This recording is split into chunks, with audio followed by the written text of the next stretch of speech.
বরগুনার আমতলীতে পানি উন্নয়ন বোর্ডের পরিত্যক্ত খালাসি ভবন এখন মাদকসেবীদের অভয়ারণ্যে পরিণত হয়েছে। দিনের বেলায় পরিত্যক্ত থাকলেও সন্ধ্যা নামলেই ভবনটিতে বসে মাদকসেবীদের আড্ডা। এলাকাবাসীর অভিযোগ, রক্ষণাবেক্ষণের অভাবে ভবনটির বিভিন্ন অংশ নষ্ট ও চুরির ঘটনা ঘটেছে। এতে এলাকায় সৃষ্টি হয়েছে নিরাপত্তা ঝুঁকি। বরগুনার আমতলীর সংবাদদাতার পাঠানো তথ্যচিত্রে আরও জানাচ্ছেন লিওন আজাদ। নদীমাতৃক বাংলাদেশের উপকূলীয় অঞ্চলে একসময় বন্যা নিয়ন্ত্রণ ও কৃষিকাজে পানি ব্যবস্থাপনায় খালাসিদের ভূমিকা ছিল অত্যন্ত গুরুত্বপূর্ণ। প্রায় ৭০ বছর আগে পাকিস্তান শাসনামলে প্রতিটি স্লুইস গেট পরিচালনার জন্য একজন করে খালাসি নিয়োগ দেওয়া হতো।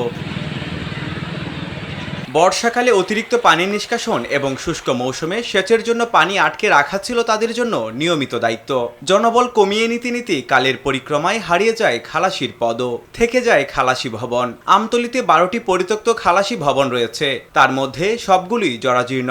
সংস্কার ও রক্ষণাবেক্ষণের অভাবে ভবনটির অনেক অংশ চুরিও হয়েছে বলে জানায় এলাকাবাসী। আমাদের জন্মের আগ থেকে এই ঘরটা পরিত্যক্ত অবস্থায় পড়ে আছে। খালাসিও নাই এবং কোনো কার্যক্রম চলে না।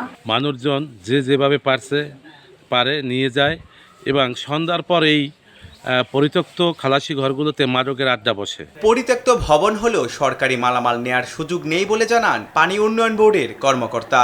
খালাসি পোস্ট না থাকায় এগুলো অনেকটা পরিত্যক্ত ভবন হয়ে গিয়েছে।